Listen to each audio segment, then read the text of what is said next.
আসসালামু আলাইকুম। আমরা ফিলিস্তিন এবং ইসরায়েলের বিষয় নিয়ে কথা বলতে লাইভে আসলাম।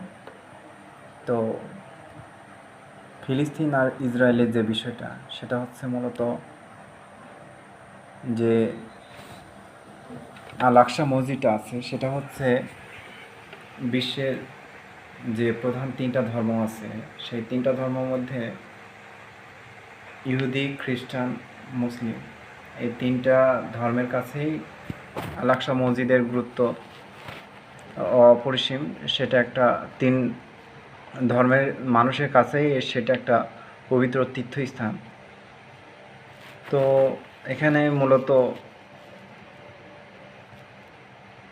এখানেই মূলত হচ্ছে বিষয়টা যে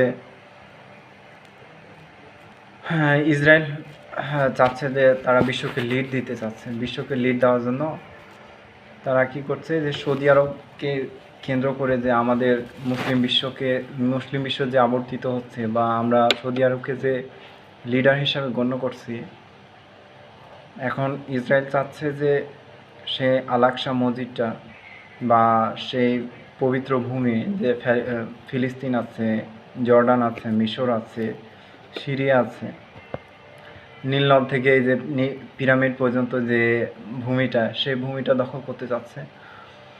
তো তারা এই দখল করার মাধ্যমে তারা সেখানে থার্ড টেম্পল নির্মাণ করতে চাচ্ছে, এবং থার্ড টেম্পল নির্মাণের মাধ্যমে তারা বিশ্বের মরল হতে যাচ্ছে। এই মরল হওয়ার মাধ্যমে তারা যে সুলাইমান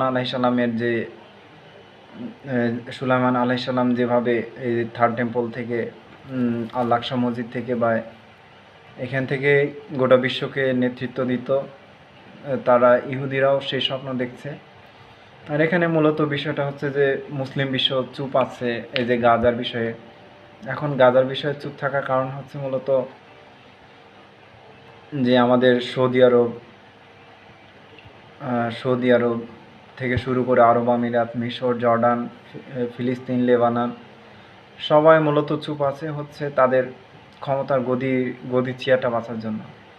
এখন যদি তারা এই যে গাজার পক্ষে কথা বলে, তখন পরবর্তীতে দেখা যাবে যে তাদের সেই গদি চেয়ার বা ক্ষমতার চেয়ারটা হারিয়ে যেতে পারে।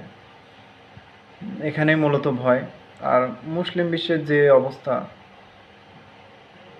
যে সাউথ আফ্রিকা যে একমাত্র খ্রিস্টান দেশ হিসাবে ইসরায়েলের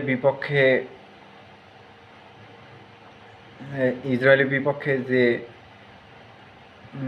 কেস করেছিল আন্তর্জাতিক আদালতে, সেখানে আরব আমিরাত তাদেরকে পরামর্শ দিচ্ছে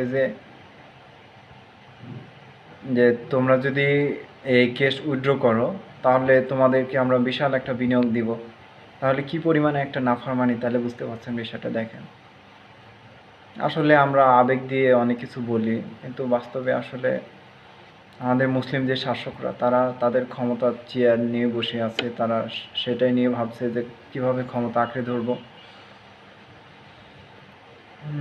তো আজকে এই ছিল বিষয়টা মূলত, যে আমাদের মুসলিমদের মধ্যে একতা নাই। আল্লাহ তাআলা বলছে যে তোমরা মুসলমানরা আল্লাহর রজ্জুকে একসাথে আঁকড়ে ধরো। মানে আমাদের সবাইকে ঐক্যবদ্ধ হতে বলছে, কিন্তু আমরা মুসলমান বিশ্বের আমাদের মুসলিমদের যে অবস্থা, আমরা সবাই বিভক্ত হয়ে পড়েছি। এই বিভক্ত যতদিন না ছুটবে, যতদিন না আমরা ঐক্য হতে পারবো, এক ছাদের তলায় এক মুসলিম ভাইয়ের রক্তে রঞ্জিত হচ্ছে, সেখানে আমরা অন্য জায়গায়, অন্য মুসলিম দেশগুলো, তাদের প্রধানরা আমোদ ফুর্তি করছে, মদ নারী নিয়ে হোটেলে পড়ে আছে। আমাদের আসলে অন্তরে দাগ কাটে না এই বিষয়গুলো নিয়ে। তাই আমাদের মুসলিম বিশ্বের এক হতে হবে। এই এক না হলে আমরা কখনোই আমরা এই যে ইহুদি বা খ্রিস্টান যেই ক্রুসেডাররা আছে বা তাদের যে এজেন্ডা আছে, তাদেরকে প্রতিহত করতে হবে। ধন্যবাদ। আসসালামু আলাইকুম।